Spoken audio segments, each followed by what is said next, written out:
a esta microjornada de trabajo en donde la idea es que hoy abordemos todo lo que tiene que ver con las actividades de aprendizaje, que es un punto fundamental en el desarrollo de la autoría.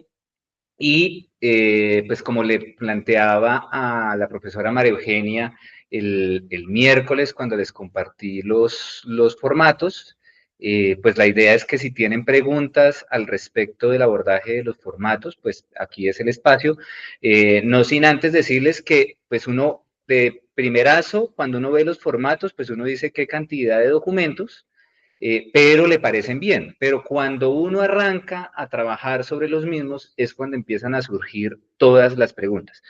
Lo digo ¿por qué? Porque cuando yo entré a la universidad hace no más de, hoy es 12, septiembre, marzo, hace 6 meses que entré a la universidad, pues a mí me estrenaron con el abordaje de dichos formatos. Y pues yo en principio dije, los formatos están bien, me parece que están acorde, pero cuando empecé a entender un poco, o más bien, a vivirlo desde la lógica, no desde revisor tecnopedagógico, que es el rol que tengo en todo este proceso, sino desde la lógica de autor, me di cuenta que los formatos son una tortura.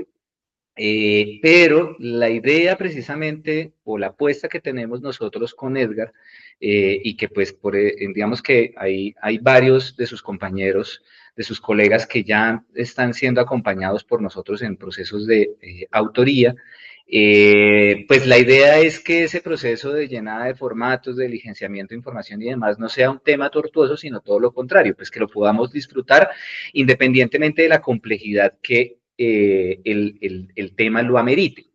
Por eso hacemos estas jornadas de capacitación, por eso dejamos estas grabaciones, por eso, pues nuevamente reitero la invitación que hizo Edgar el pasado martes de acceder a la página de capacitación de docentes, en donde encuentran los formatos, encuentran los videos, encuentran todo pues muy bien explicadito, pero además, y ahí es donde entramos nosotros en juego, y es ya con el acompañamiento que vamos a realizar en este tema de estructuración de la autoría para que pues ustedes no se sientan abrumados con toda la información de las actividades, de la autoevaluación, de, mejor dicho, de todo lo que ustedes han visto en esos formatos, sino que lo vayamos haciendo acompañados.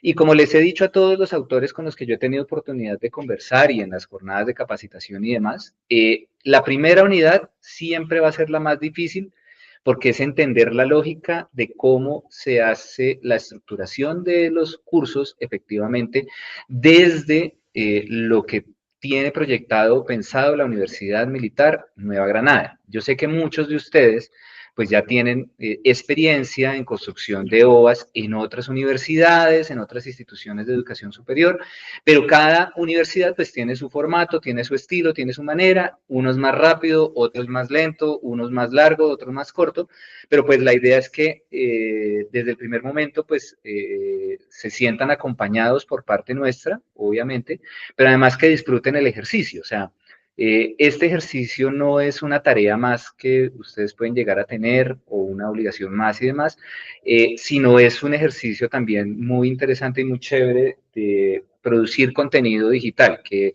a veces es muy complicado y creemos que hacer un artículo, hacer una ponencia, hacer un libro, es igual que pensarse en un objeto o en un contenido educativo digital.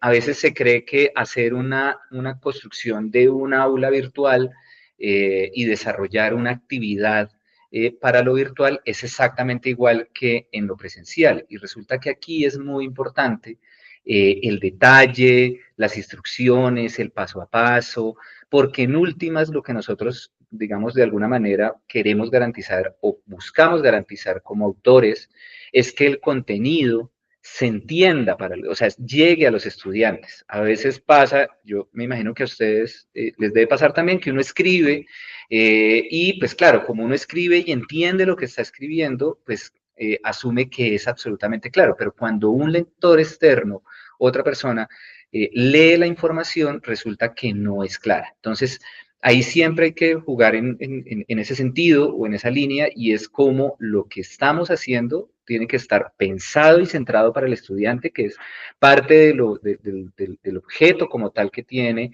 la propuesta pedagógica de educación a distancia y virtual, que todo está centrado en el estudiante. Y en esa medida, pues la información que ustedes brindan, el contenido que ustedes brindan, las actividades, los recursos, que era lo que hablábamos el pasado martes, deben tener un propósito y deben tener un sentido pedagógico. No es el simple hecho de colocar información y a mí me parece que esta imagen o esta infografía quedaría bien ahí puesta, sino que eso debe tener una intencionalidad. Y ya entrando puntualmente en el tema de hoy, las actividades de aprendizaje, pues este es un elemento, digamos, es un elemento fundamental en la estructuración de estas autorías. ¿Por qué? Porque es la manera en que ustedes, como autores y los docentes, entonces no sé, o sea, que nos dieron otra, ay, perdón, perdón, que es que creo que tenemos otra sala, otra reunión. Entonces, les decía que las actividades son la manera en que ustedes como autores o los docentes, cuando implementen el aula, van a poder determinar si efectivamente los estudiantes han entendido o han comprendido el tema también, lo ponen en práctica y pues van a tener ese elemento o ese espacio, por así decirlo, de verificación de ese aprendizaje. Si tienen preguntas, dudas o inquietudes, levanten la manito, no me hagan sentir como si yo estuviera hablando solo, es muy difícil, para mí es más chévere cuando es presencial, porque los puedo ver y veo reacciones y demás. Gracias, Esteban, por mandarme la manito arriba, para no sentirme solito en el asunto. Actividades de aprendizaje, Jean Leonardo, gracias. Bueno, vamos con las actividades de aprendizaje. Las actividades de aprendizaje desde, eh, en este caso, la concepción de lo que les mencionaba anteriormente, en la construcción de las autorías, evidentemente, son el puente entre el conocimiento y la acción.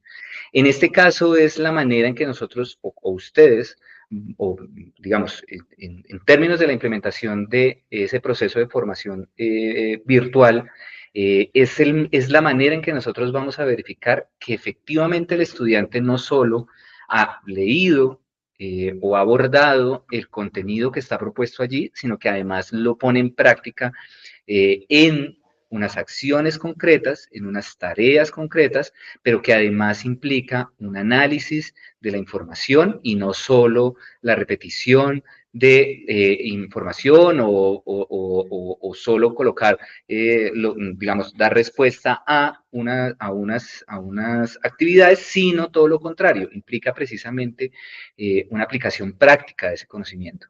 Y lo que buscan, evidentemente, es la activación, la participación, la activación, la participación, la reflexión y sobre todo el desarrollo de competencias, que para este caso, en términos de los contenidos que se abordan para posgrado, pues estamos hablando precisamente de esas metas de comprensión, esos indicadores o esas evidencias que permitan dar cuenta de que se ha cumplido con esas metas de comprensión. En ese sentido, nosotros hablamos de dos tipos de actividades que Edgar mencionaba el pasado martes, pero que aquí ya hacemos un zoom. No se afanen por estas presentaciones, por cierto, porque tanto la del martes como la de hoy que estamos usando, se las envío esta tarde al finalizar la jornada o si no el próximo lunes para que ustedes tengan la información a la mano. Pero de hecho, si ustedes se pudieron dar cuenta, en los formatos que les envié el pasado miércoles, perdón, está un documento de orientaciones que casi que es el recetario de el abordaje de todo lo que está implícito en ese documento de autoría. Y allí se explica efectivamente cuáles son las actividades de autoaprendizaje y cuáles son las actividades complementarias.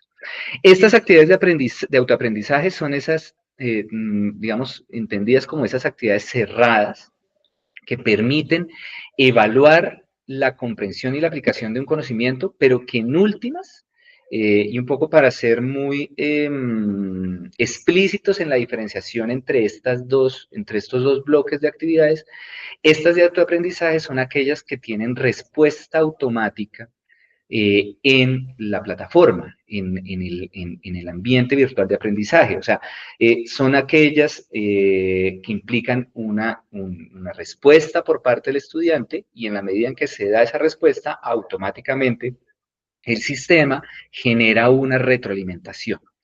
En esa medida, estas actividades son, por ejemplo, los árboles de decisión, los cuestionarios cerrados, todo lo que tiene que ver con preguntas de selección múltiple con única respuesta, con múltiple respuesta, verdadero o falso, ejercicios de emparejamiento, entonces todo lo que tiene que ver con emparejar conceptos con frases, de completación de frases también, de oraciones y demás, todo lo que se puede programar dentro del aula virtual y que en últimas se responde de manera automática y el estudiante recibe su retroalimentación. Esas son estas actividades de autoaprendizaje. Y por su parte, las actividades complementarias son todas las que enriquecen el contenido que se ha abordado a lo largo de la unidad, que además promueven la aplicación práctica de esos conocimientos y obviamente implica que los estudiantes empiecen a hacer una interacción y digamos, una promoción, un fortalecimiento de ese pensamiento avanzado en torno a lo que se desarrolla en la unidad temática. Eso se traduce en actividades que implican una tarea, esa tarea la desarrolla el estudiante, obviamente con una serie de pasos o indicaciones que da la misma actividad, pero que en el momento de la entrega de la actividad, pues va a recibir una retroalimentación directa y específica del docente que lleva la materia. Esto no está automatizado, obviamente si se pide que el estudiante analice un caso y de ese caso tenga que hacer un documento argumentativo de por qué se toma una decisión frente al abordaje de ese caso. Cuando se recibe el trabajo, pues es el trabajo que el docente tendrá que revisar, elaborar una rúbrica, determinar unos criterios de valoración para dar la respectiva retroalimentación. Y si ustedes se dan cuenta, el elemento diferenciador entre esas dos actividades es precisamente que unas son retroalimentadas de manera automática por la plataforma y estas complementarias o abiertas, como también lo denominamos, lo encuentran en algunas partes, son aquellas que efectivamente necesitan la interacción o la retroalimentación directa de los docentes. ¿Qué es lo que estamos buscando con este tipo de actividades también? Que además es uno de los retos, no solo para las actividades, sino para todo lo que se desarrolla ahora de manera virtual, y es escuchar la voz o el sentir o leer a los estudiantes. Pero es al estudiante en términos, digamos, por así decirlo, reales. O sea, no es escuchar la IA que me traduce o me responde lo que yo necesito y lo pongo en una tarea, sino que necesariamente estas actividades van a implicar escuchar o ver o leer al estudiante. Por ejemplo, foros de análisis de caso, que permite, por ejemplo, los foros que respondan a esas preguntas de análisis, que además argumenten, que además conecten con los contenidos desarrollados, creación de infografías o esquemas, o sea, que les implique dibujar, estructurar, armar y organizar información. Y una cosa que nosotros también le estamos apostando mucho y eso lo hablo, digamos, en un ejercicio que estamos haciendo con humanidades, y es que los estudiantes hagan, por ejemplo, podcast o videoblog como a manera de trabajos finales o de actividades, porque de esta manera lo que evitamos es que, por ejemplo, hagan un ensayo y entonces pues ellos se van a ChatGPT o a Copilot o a Gemini, que son las herramientas de inteligencia artificial. Entonces le dicen al chat, necesito una ponencia sobre esto y estos son los temas y te saca la ponencia y entonces se presenta y nunca, no sabemos si eso lo hizo el chat, lo hizo la inteligencia artificial, lo hizo el estudiante y demás, sino que lo que buscamos es que precisamente al hacer ese tipo como de videografías, de bitácoras, pues así sea que el estudiante busque en Internet o le pida a la inteligencia artificial que le genere el texto, por lo menos él va a tener que leer, va a tener que preparar el tema para luego presentarlo. Yo sé que es muy complicado, pero digamos de alguna manera separar el uso de la inteligencia artificial para la respuesta a este tipo de actividades.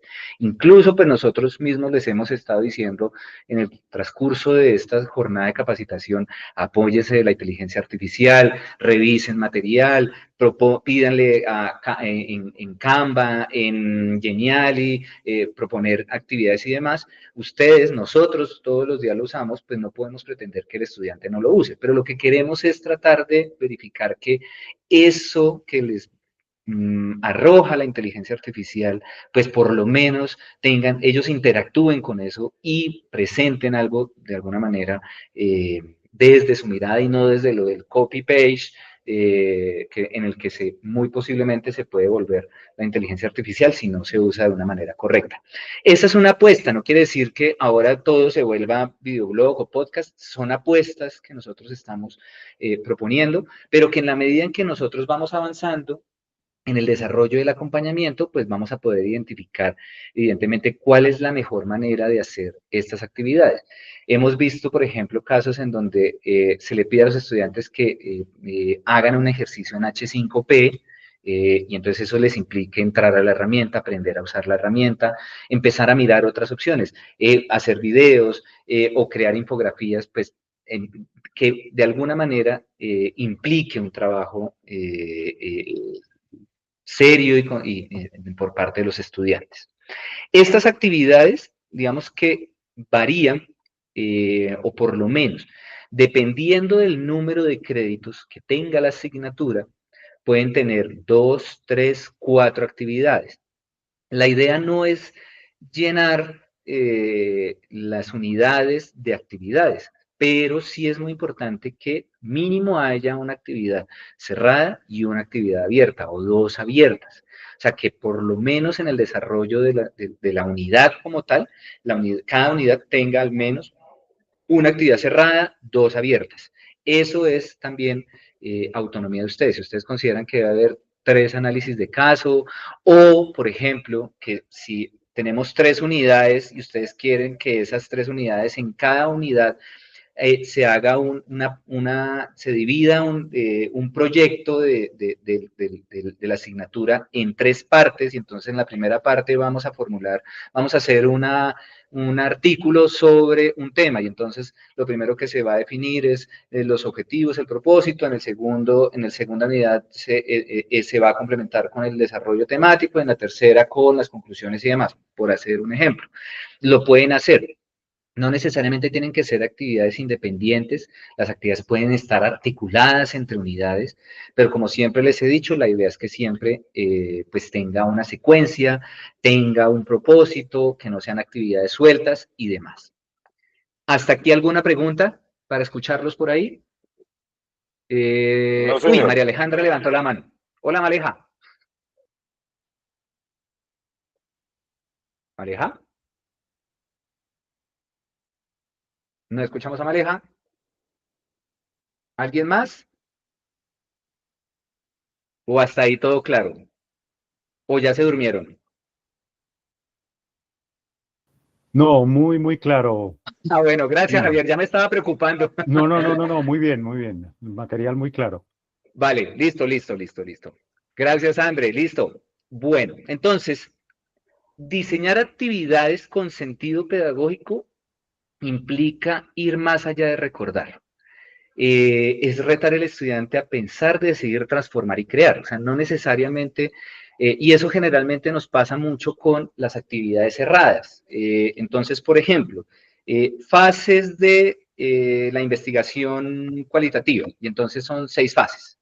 Y eso está en el desarrollo del contenido de la unidad. Pero luego la actividad es una actividad donde se empareje la fase con el concepto. Entonces, pues eso lo único que hace es que, bueno, sí, uno puede tener, como me ven, por ejemplo, si no me alcanzan a ver, pues yo aquí tengo mi pantalla grande donde veo la evaluación o veo la actividad, pero yo tengo mi tableta o mi celular donde está el contenido y entonces pues lo único que hago es unir las líneas y se acabó. Y eso ni me va a permitir recordar, ni me va a permitir ampliar el conocimiento, ni nada. Pero si, por ejemplo, se pone la fase y no se pone la definición de la fase, sino se pone un ejemplo de esa fase, pues necesariamente va a empezar, va a implicar hacer una revisión del material, a recordar, venga. O sea, no tiene que ser lo que está aquí escrito vuelto a actividad, porque eso nos ha pasado en las autorías.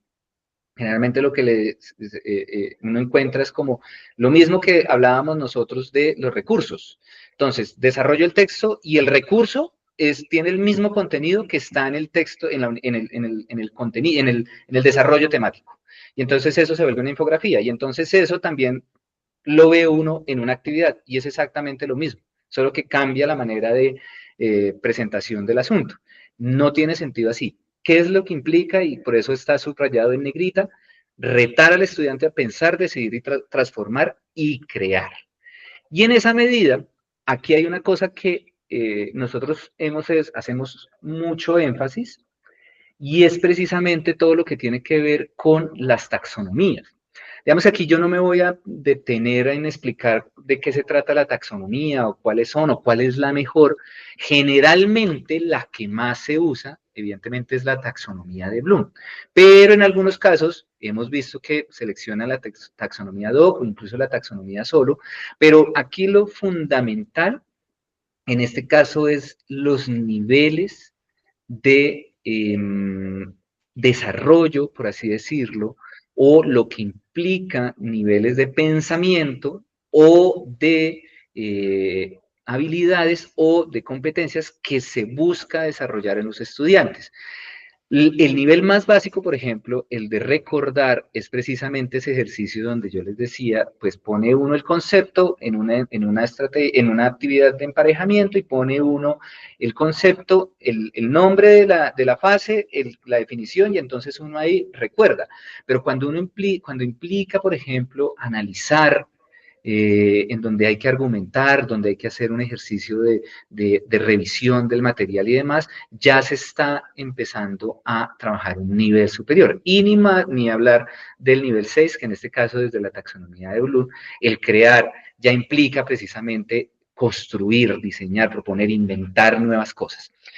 Esta tabla a ustedes les va a servir de mucho, aunque yo sé que ya muchos de ustedes manejan este tipo de taxonomías, pero aquí, digamos que lo que le apostamos precisamente más allá de entender cuáles son los verbos y cómo están divididos, es qué recursos desde Moodle se pueden usar para trabajar estos niveles digamos, niveles de pensamiento y así en esa medida, o niveles de aplicación de actividades, y en esa medida poder decirles a ustedes, oigan, si ustedes van a empezar a hacer, en este caso, si las asignaturas son de maestría, la idea es que todas las actividades estén más o menos desde el nivel 4 en adelante, o sea, donde ya implica un trabajo mucho más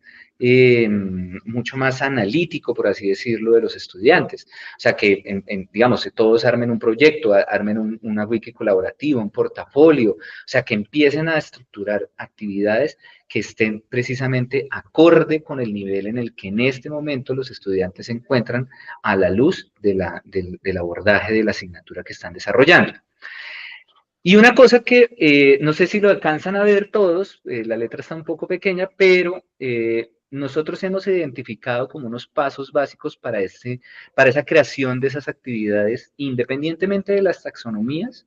Las actividades sí deben tener efectivamente unos pasos.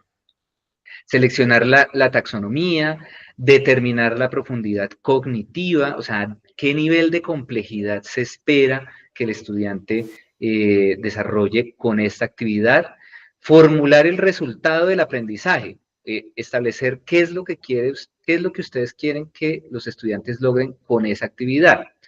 Y aquí empieza, digamos que esto es de alguna manera lo formal de la actividad, pero de aquí en adelante es cuando ya empieza a estructurarse la actividad en términos de cómo esa formulación realmente cumple o no con lo que nosotros estamos esperando en términos de expectativa frente a cómo deben ser las actividades. Las actividades deben tener un título motivador, o sea, que no pueden uno encontrar actividad 1 y entonces el nombre de la actividad, unidad 1, pasos básicos para los docentes, prosumidores, y entonces, no, la idea es que efectivamente el nombre de la actividad sea motivador, que implique como, oiga, de entrada, ¿qué es lo que tengo que hacer en esa actividad? Y que de alguna manera refleje el propósito de la actividad. Análisis de casos sobre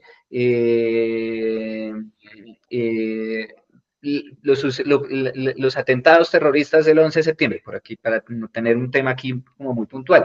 Y entonces, desde esa medida, se explica el propósito de la actividad. No es la actividad por la actividad, sino cuál es el propósito, por qué es importante esta actividad.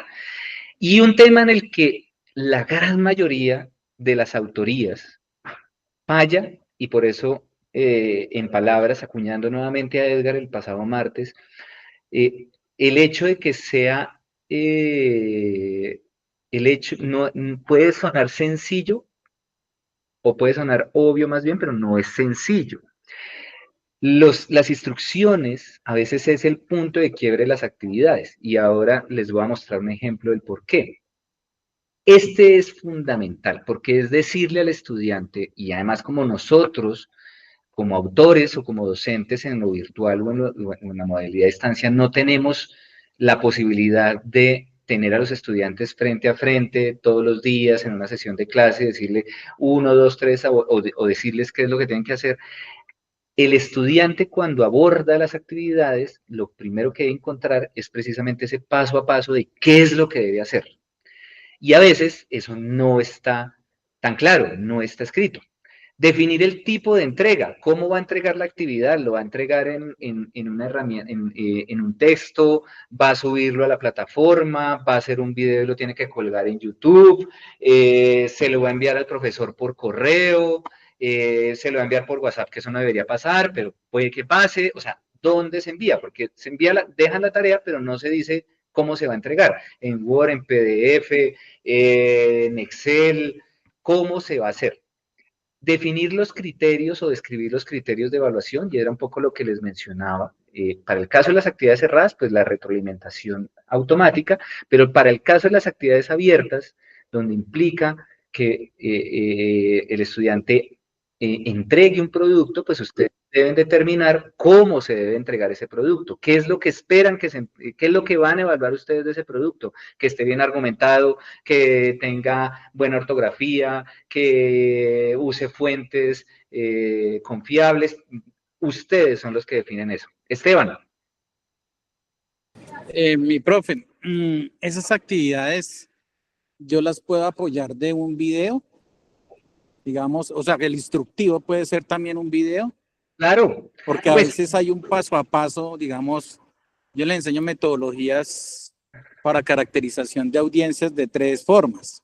Okay. Entonces, demográfico, geográfico y psicográfico. Y lo hace mediante herramientas meta. Pero eso hay que seguir, es un paso a paso, pero el paso a paso tienen es que verlo, es un video más allá de un instructivo. Puede ser un tutorial. Pueden ser sí, un tutorial. Digamos que qué es lo que he visto, por ejemplo, en analítica de datos, por ejemplo, en actividades de unidades o de asignaturas de analítica de datos, pues en los pasos se da efectivamente qué es lo que debe hacer el estudiante, pero además, por ejemplo, sugieren que se utilice tal herramienta.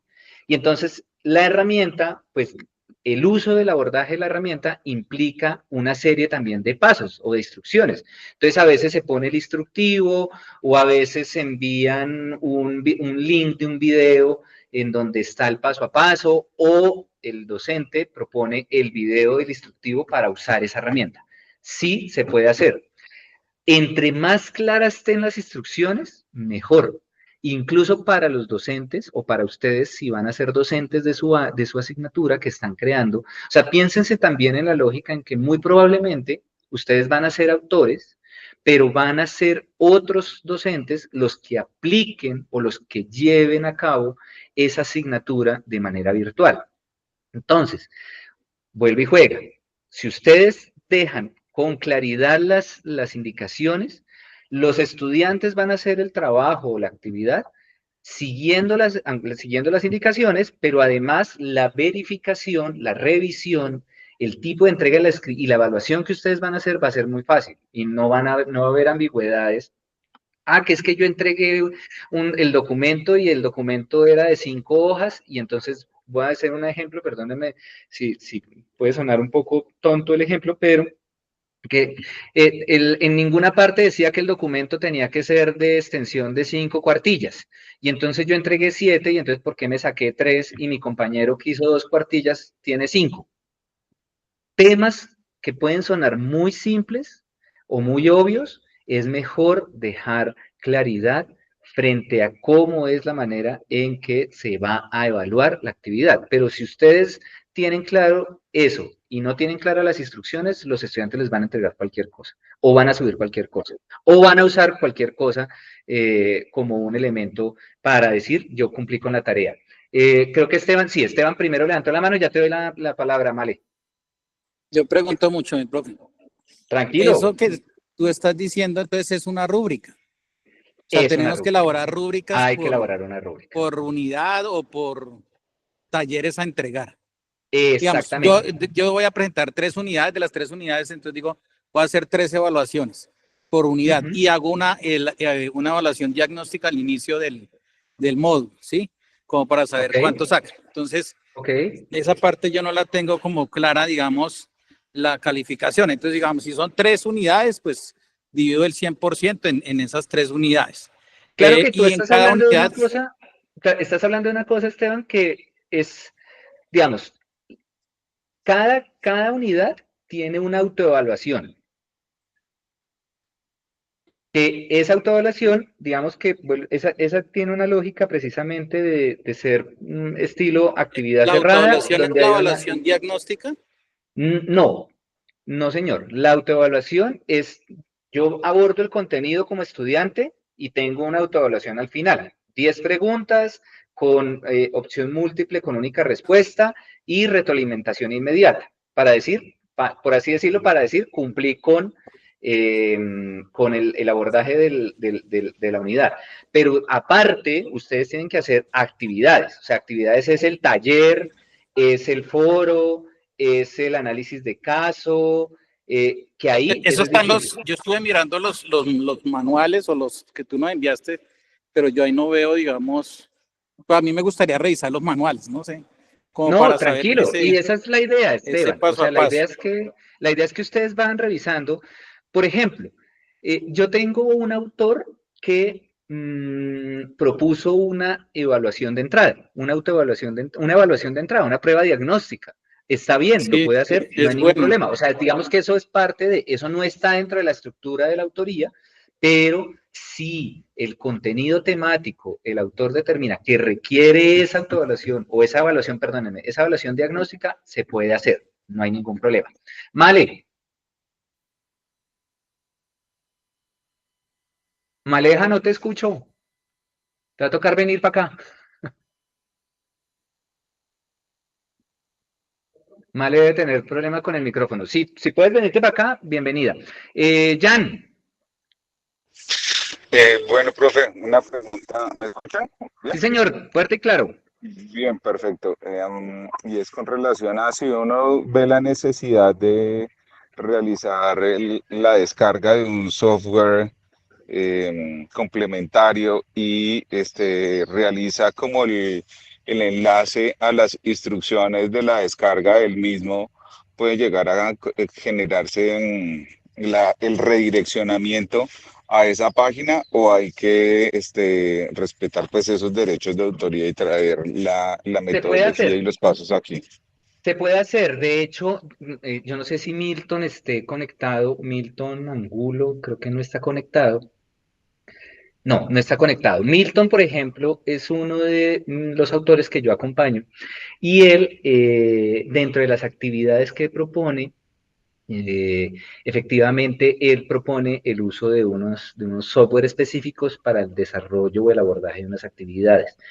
¿Cuál es la idea? Digamos que ahí hay un riesgo que se corre y es que a veces cuando se proponen ese tipo de herramientas, algunas son pagas. Entonces eso es casi que ponerle una limitante a los estudiantes, porque si el estudiante no tiene el dinero para adquirir el software o no tiene el software, pues no, va a ser muy complicado.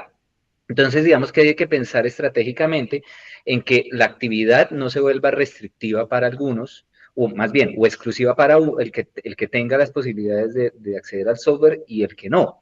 Hay que pensar en software libre, hay que pensar en herramientas de libre acceso, a menos que el tema sea muy, muy específico, pero es, digamos, sí se puede usar, se pueden usar esas herramientas, pero la idea es verificar o mirar que no sea, pues que tratar de que sea software libre. Maleja que tiene la mano levantada, aquí la tengo al lado.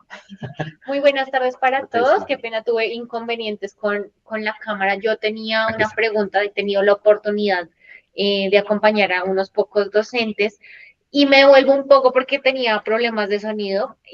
Respecto a las actividades abiertas y cerradas, siempre nos surge la pregunta y como la inquietud de saber dónde se deben ubicar exactamente. Ah, ok. Tenemos entendido que unas van en el libro, pero otras van afuera. Entonces, si nos puedes, por favor, aclarar esto. Uy, esa pregunta sí está compleja. Pero bueno, digamos que, ¿qué es lo que pasa con esas actividades? Yo lo que he entendido es que las actividades van por fuera del libro. Okay. O sea, todo el contenido nuclear, como lo menciona Caro, va dentro del recurso libro, y ahí se desarrolla todo lo temático. La actividad termina siendo como una actividad o como un elemento complementario que no debería estar dentro del libro, porque si tú mueves esa actividad, muy posiblemente desconfiguras, desorganizas y demás. O puede que cambie la actividad. Me explico, la actividad puede estar asociada a un tema puntual y entonces resulta que el docente, que no debería pasar, pero el docente puede que diga, no, es que esa actividad no creo que no es procedente abordarla aquí, entonces voy a proponer otra. Okay. Entonces, digamos que en vez de cambiarla en el libro, se cambia del recurso de la actividad o del recurso como tal. Entonces, por eso es preferible dejarla afuera. O sea, para mí es mejor dejarla afuera. Acuérdate que todo lo nuclear, o sea, todo el contenido grueso o duro del asunto, va en libro. Okay. Esa es como, digamos, la orientación. Listo. Eso creo que sería por ahí el tema. Listo. Maleja hace parte del equipo de CITED. Muy probablemente ustedes, aquí está en cámara, sí, ya sí, ahí está en cámara. Muy probablemente ustedes, cuando se haga el ejercicio ya del acompañamiento en la estructuración y en el montaje en la plataforma, pues María Alejandra va a ser parte del equipo que va a acompañarnos. Recuerden que nosotros vamos a tener como por así decirlo, como dos niveles de acompañamiento en el proceso. Un primer nivel asociado a todo lo pedagógico, lo tecnopedagógico, muy probablemente en cabeza de Edgar y mía, y todo lo que tiene que ver ya con el montaje en el aula o en la plataforma, que ahí va a estar ya desde María Alejandra en términos sobre todo el diseño instruccional. Ella es nuestra diseñadora instruccional estrella non plus ultra del equipo, y todo el equipo de trabajo de multimedia para el proceso. ¿Listo? Esteban, no sé si tengas otra pregunta, creo que tienes ahí. Sí, porque ahí ya que más perdido. El libro es que... No, es que, bueno, el libro es el Eso no recurso. lo vi en los formatos. No. El libro es el recurso sobre el cual se hace el montaje en Moodle. O sea, aquí ya dimos un paso adelante. Maleja hizo la pregunta un paso más adelante, y es cuando se monta el ejercicio en Moodle. Pero pues eso, digamos que por ahora no se afanen por el montaje en Moodle. Por ahora, digamos, concéntrense o centren su atención en la estructuración del contenido en los formatos establecidos. Porque es que a veces les decimos, no, es que ya toca montarlo en Moodle y eso empieza todo el mundo a colapsar. No se afanen por eso. O sea, nosotros nos enviaron 8 formatos, ¿sí? 8 formatos. La idea es que todos esos formatos, luego eso se vuelve se vuelve a la plataforma y ahí pues digamos que tiene sentido la aplicación de cada uno de esos formatos. Listo, pero no te afanes, Esteban, o sea, ahí eso es un Y los pasito. formatos, es que yo veo unos formatos de revisión, Ah, otros, bueno, pero eso nos corresponden a nosotros, es que eso es lo que no, bueno, por ya eso les te voy a decía explicar, que, déjenme termino esta parte y ya les ok, explico ese último, el abordaje de los formatos. Identificar los recursos, aquí es donde, por ejemplo, entra en mención lo que señalabas, Jan, y es si se pueden usar herramientas, software para el desarrollo de las actividades puntuales. Efectivamente, aquí es donde se pueden usar esos recursos. Los estudiantes deben hacer el ejercicio en tal programa, vuelve y juega, reitero, es necesario revisar que estos programas no terminen siendo restrictivos o exclusivos para unos y no para otros, porque si no, pues vamos a tener ahí problema con las actividades. Y por último, pues explicar o indicar cómo se va a hacer la retroalimentación. Si uno como estudiante sabe cómo lo van a evaluar, ya automáticamente tiene claro a qué se le va a apuntar o cómo va a hacer el abordaje de su actividad y qué es lo que va a ser calificable y qué no. Puede que yo asuma, y perdón por el ejemplo tonto nuevamente, puede que yo asuma que porque yo entregué mi trabajo muy bonito en Word y además sin un error de ortografía, pues tenga una buena calificación, pero resulta que en ninguna parte decía que se iba a calificar ortografía. Se puede calificar otra serie de cosas. Entonces, es necesario dejar claridad frente a cómo se va a hacer el ejercicio. Estos puntos, obviamente en el formato se traducen precisamente también en un ejercicio o en cómo explicamos o cómo se estructura esa actividad. Y esto era lo que yo les decía a ustedes de un ejemplo muy sencillo. Muchas veces lo que nosotros encontramos es esto. O sea, esta parte, y este es el mismo, es la misma, es la misma actividad, solo que una, efectivamente, es como a veces nosotros encontramos la propuesta de actividades. Realice el estado de resultados del siguiente caso. Lea bien y entregue el documento a tiempo, suba su trabajo. Entonces, el estudio de caso es, la empresa XYZ presentó movimientos financieros durante el primer trimestre del año. Utilice los datos suministrados para realizar el estudio de resultados. Fecha de entrega miércoles. Y uno dice, primero, ¿dónde están los resultados? ¿Cuál es el análisis que se va a hacer? Entrega de miércoles, pero ¿cuál miércoles? O sea, el miércoles de la próxima semana, el miércoles del mes siguiente. No es claro ahí qué es lo que tengo que entregar. Eso lo entrego suba su trabajo en la plataforma, pero ¿qué subo yo? ¿Un Excel, un Word, un documento analítico? ¿Tengo que aplicar alguna herramienta? O sea, y así se asume que la actividad está bien formulada. Pero cuando nosotros decimos que el estudiante tendrá que aplicar principios contables para elaborar un estado de resultados, simula el estado financiero de una empresa real. O sea, miren el nombre de la actividad. O sea, ya de entrada le estamos diciendo, oiga, usted va a simular el estado financiero de una empresa. Y entonces esta actividad le va a permitir aprender qué o hacer qué va a pasar con esa actividad. Y entonces hay un caso de estudio, o sea, eso quiere decir que descarga el caso de estudio. Entonces, la pregunta que nosotros siempre les hacemos es, si está el caso de estudio y dice descargarlo, entonces, ¿qué es lo que yo debo tener? Un anexo, un documento o, no sé, un video donde aparece el estudio de caso.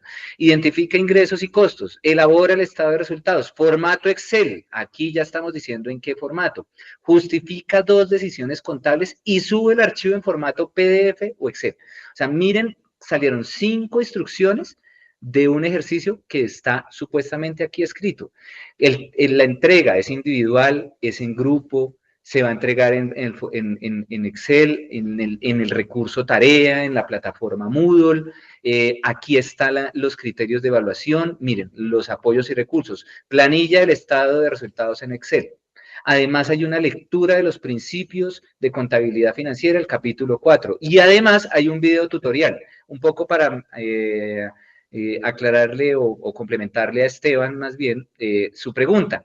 Hay un video tutorial. O sea, efectivamente, entre más claro, muchísimo, muchísimo mejor. Esto es, digamos, un poco lo que queríamos mostrarle a la luz, o lo que le queríamos mostrar a la luz de las actividades. ¿Hasta aquí alguna pregunta? ¿Ninguna? No, No, ninguna. Muy Bueno, y bien. ahora No, señor. viene lo que mencionaba Esteban de los formatos. Realmente son 7 formatos y un documento de orientaciones. ¿Cuál es mi recomendación para los que no han abordado los documentos? Léanse este documento, que es el de... no deseo quitarlos. Que es precisamente este documento de orientaciones. Todo lo que nosotros hemos mencionado hasta el momento, de alguna manera está escrito acá. Sin embargo, no quiere decir, y vuelvo y juega, uno le surgen las preguntas es cuando empieza a trabajar sobre los documentos. Uno a veces ve el documento y dice, no, está perfecto, no hay ninguna duda, pero la primera sentada uno dice, ¿qué fue lo que dijeron ustedes? ¿Qué fue lo que dijo Edgar y Jean Paul de todo esto? ¿Y cómo es que se hace esto? Y entonces aquí que escribo y demás. Este documento, que lo trabajamos con el equipo en pleno de CITED, pues la idea es explicarles a ustedes qué es lo que nosotros estamos entendiendo por una unidad de contenido, qué es el núcleo del contenido, y les estamos mostrando de alguna manera un ejemplo de qué es lo que estamos buscando allí. Este es todo lo que les acabo de mencionar de las actividades, cómo se están entendiendo las actividades, qué tipo de actividades se proponen, cuál es el formato, las taxonomías, por ejemplo, aquí si es con la taxonomía Bloom, entonces una actividad puede ser esta, si es una actividad abierta en la plataforma, entonces aquí hay un ejemplo de qué actividades se pueden hacer.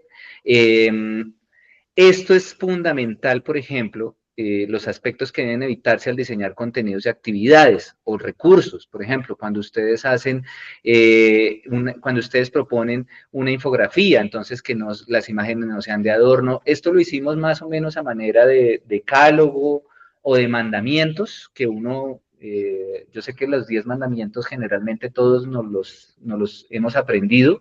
La idea es que ustedes también se aprendan estos, por así decirlo, mandamientos de cómo formular actividades, interactividades, infografías, o sea, que no caigamos en los errores que les mencionábamos el pasado martes. Y así sucesivamente los documentos que componen la creación del contenido. Entonces aquí estamos explicando realmente qué es o es el mapa de qué es lo que ustedes encuentran aquí. El documento principal, por así decirlo, es este documento de autor, que es el número 1. El número 1 es el documento de autor. Y es sobre este documento en el que ustedes van a empezar a desarrollar todo el contenido de su asignatura. Este es el primer documento. Entonces, si ustedes se dan cuenta, pues aquí está la información que se requiere. Para el caso de pregrado, se habla de competencias y objetivos de aprendizaje. Como ustedes son posgrado, entonces este cuadro lo omiten, si quieren lo pueden borrar, no hay ningún problema, pero que sí es importante que como aplica para posgrado, en este caso, las metas de comprensión y los indicadores de desempeño. El estudiante desarrollará comprensión y eso se traduce en explican, resuelven, analiza, ustedes formulan sus indicadores, los hilos conductores. Si ustedes se dan cuenta, cada parte del documento tiene una explicación de qué es lo que esperamos que el autor escriba allí. Las preguntas, esas preguntas orientadoras, esas preguntas detonadoras, esas preguntas que hacen posible que el contenido genere interés, la introducción a la unidad. Entonces aquí incluso les estamos dando como la indicación de, oiga, escriban ustedes el texto, pero pásenlo por ChatGPT o por Copilot o por Gemini y revisen el texto de manera que quede redactado en primera persona. ¿Por qué hacemos esto? Porque mi compañera, que está acá, muy bella ella, muy inteligente, resulta que se saca un ojo tratando de hacer corrección de estilo a estos documentos. Y entonces lo que queremos hacer desde el principio con los autores es que este ejercicio no sea solo escribir contenido por escribirlo, sino además que tengas precisamente ese sentido de que esté en primera persona, de que esté claramente redactado, de que el estudiante cuando lea el contenido se sienta vinculado con él y no como haya un artículo, pues pasa gracia, uno coge un PDF, busca en internet y revisa la información y ya, sino que el curso evidentemente pues le sea familiar y que sea esa conversación entre el docente que no está presente, pero que muestra su saber, su conocimiento a través de esta unidad de contenido digital. Entonces, apoyémonos mucho de esto para poder hacer para que desde ustedes en la escritura hagan esa corrección de estilo. Entre mejor esté el contenido estructurado, es más rápida la revisión y por consiguiente, más rápida la producción. Yo he tenido autores que les he revisado 3, 4, 5 veces una misma unidad. Y como les digo, la primera unidad puede ser la más demorada, evidentemente. Pero 5 o 6 veces la misma unidad, pues ya es demasiado. Y he tenido también autores donde de primerazo ya está lista. O sea, que uno dice, hay que ajustar esta actividad, complemente esta información y demás. Nosotros desde Tecnopedagogía no hacemos revisión de contenido. O sea, el contenido, digamos, todo lo que es temático, nosotros no hacemos revisión o hacemos ajustes o correcciones, porque ¿quiénes son los expertos? Ustedes. ¿Quiénes les dan la validación al tema? Ustedes como autores y su respectivo par disciplinar. ¿Nosotros qué hacemos? Miramos, o por lo menos, ¿qué es lo que hacemos? Hacemos la lectura, miramos si es claro, oiga, ojo con la redacción, no está clara, la introducción, digamos, no da cuenta de lo que se va a desarrollar en el tema, pero la validación del contenido la hace el par disciplinar y obviamente ustedes como autores. Y aquí ya está la estructura de qué es lo que uno espera, por ejemplo, en un párrafo introductorio de la unidad. Aquí es donde evidentemente cuando ya estamos hablando de subtemas, ya es el desarrollo de ese contenido y aquí damos las recomendaciones. El contenido debe centrarse en temas fundamentales con una vigencia mínimo de 3 años, la extensión del contenido, la incorporación de recursos. ¿En qué momento yo meto una infografía? Cada 500 palabras. Esto no tiene que ser mejor dicho, tan estricto, ay no, que es que tiene que ser 499 y entonces tengo que explicar un párrafo más y entonces, pero como el formato dice 500, entonces no puedo hacerlo. No, más o menos es un promedio, más o menos es un promedio. Eso lo dan ustedes.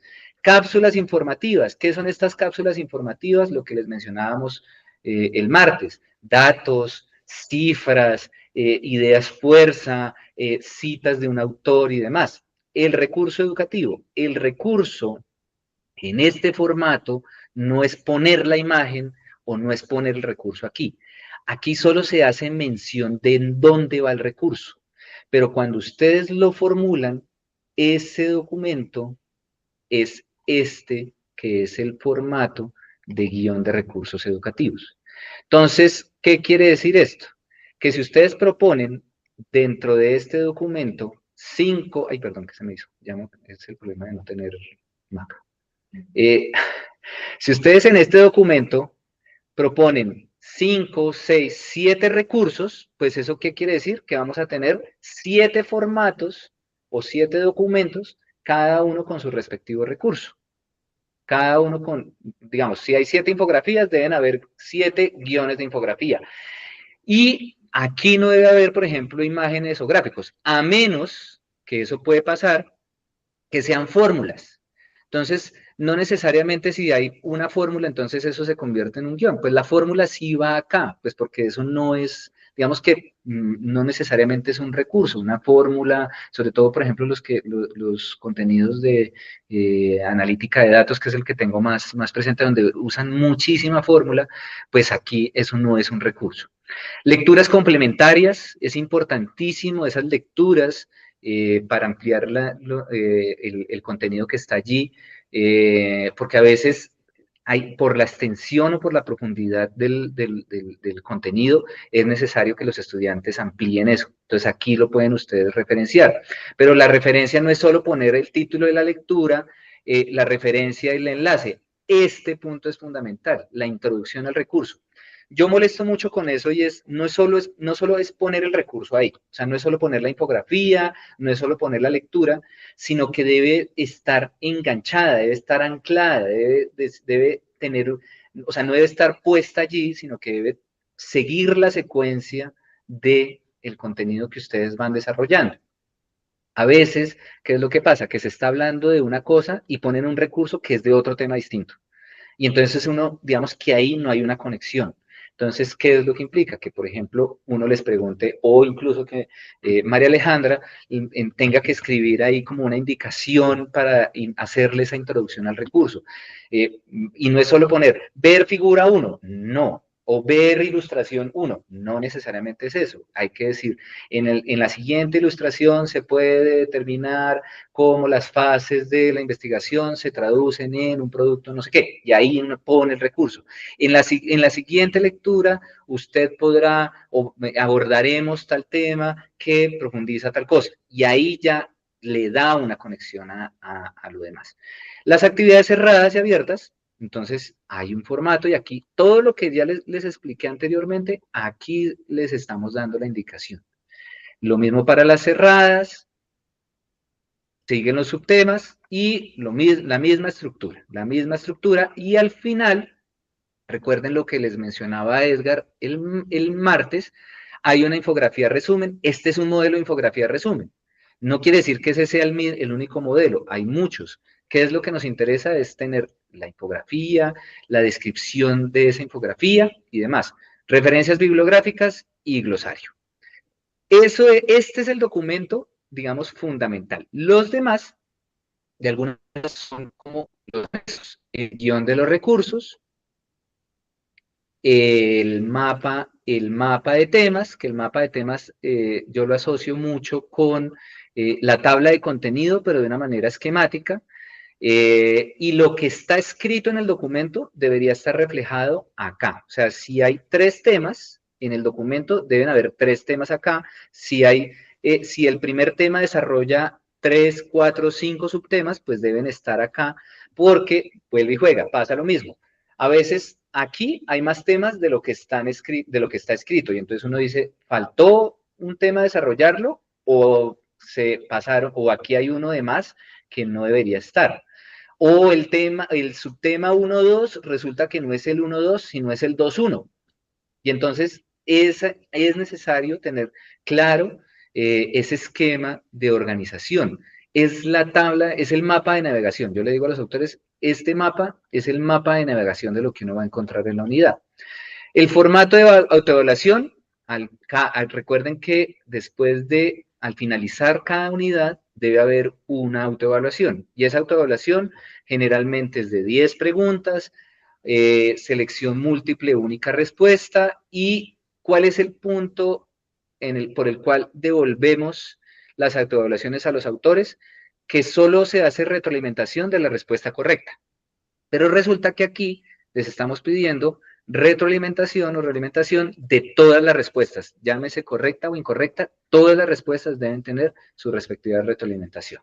¿Listo?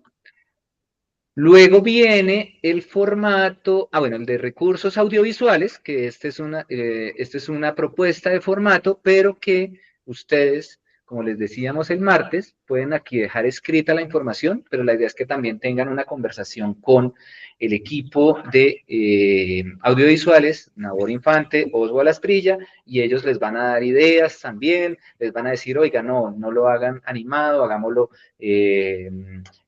tipo entrevista o aquí en exteriores, lo graban, puede ser un video narrativo, puede ser un tutorial y demás. Eso, digamos que lo van a sentir mucho el apoyo de parte de audiovisuales para este tipo de videos. Y vienen 2 formatos, un poco para dar respuesta a Esteban, que es el de revisión de la unidad y el del concepto técnico del par disciplinar. El de revisión de la unidad, yo lo he denominado, a veces lo menciono como el checklist. Y el checklist, pues es dar cuenta de todo lo que ustedes vieron en el documento de autor y darle efectivamente un OK o una X si está o no está. Para el autor, pues va a ser muy fácil porque es de empezar a decir, esto lo tengo, ay, me faltó las referencias.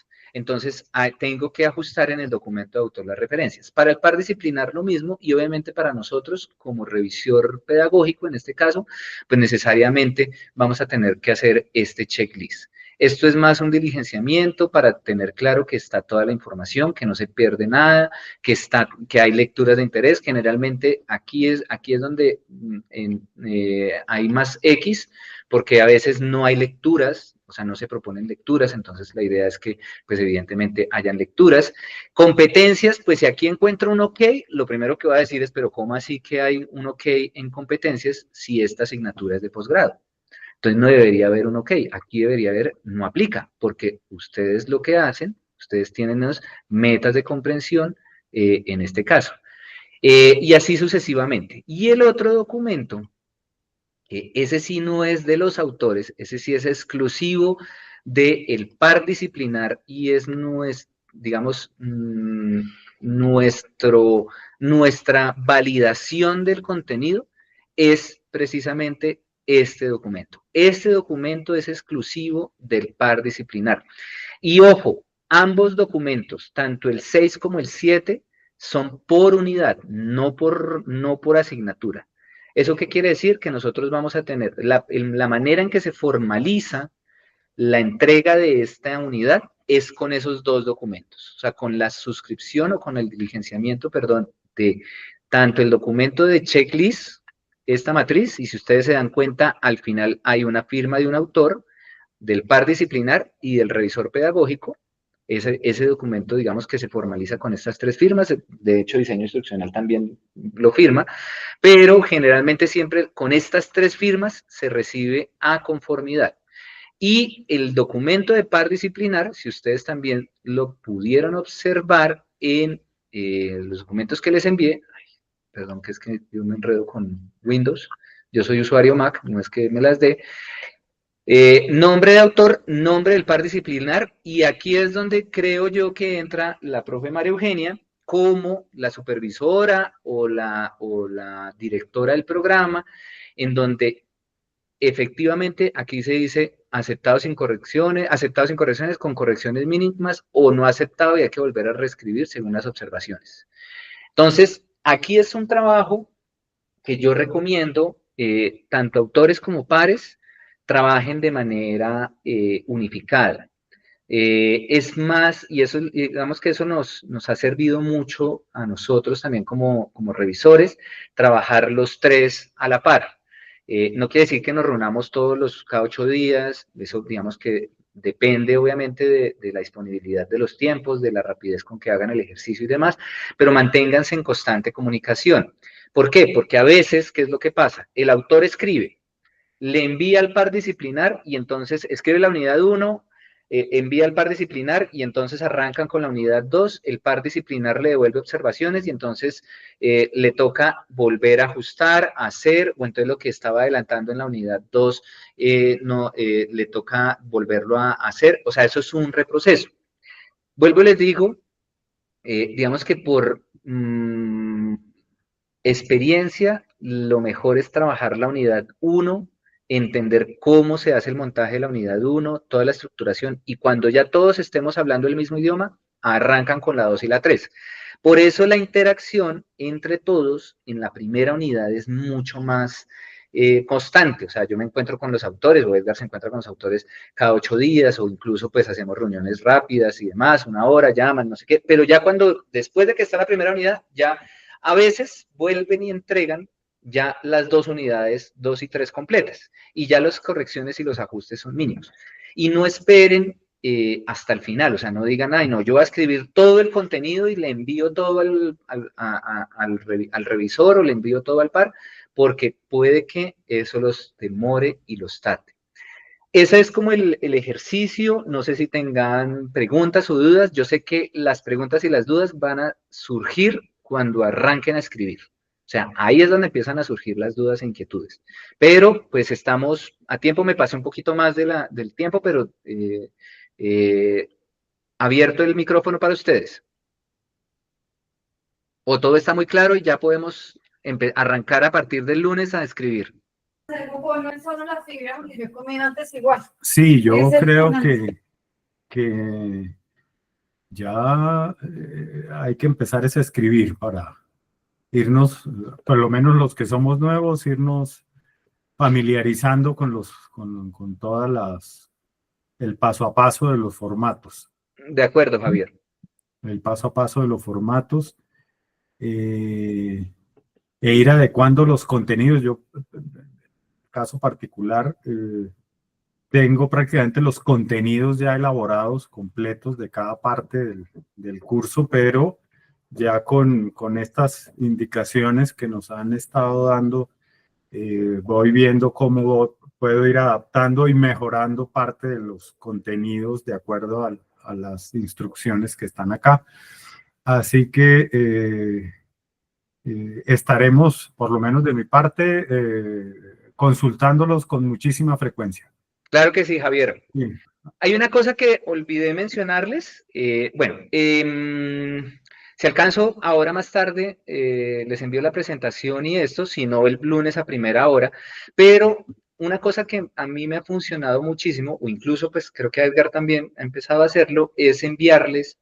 Obviamente, estos formatos como son de aplicación nueva, o sea, digamos que estos formatos son ajustados, porque evidentemente la experiencia con autores anteriores nos ha dicho, oiga, hay que minimizar o hay que cambiar este numeral o hacer estos cambios, estos formatos son actualizados. Por eso yo les decía el martes, hay muchos autores que han estado escribiendo asignaturas y demás, pero la idea es que ustedes se rijan con estos formatos que son los últimos, porque esto ha tenido versiones de versiones de versiones.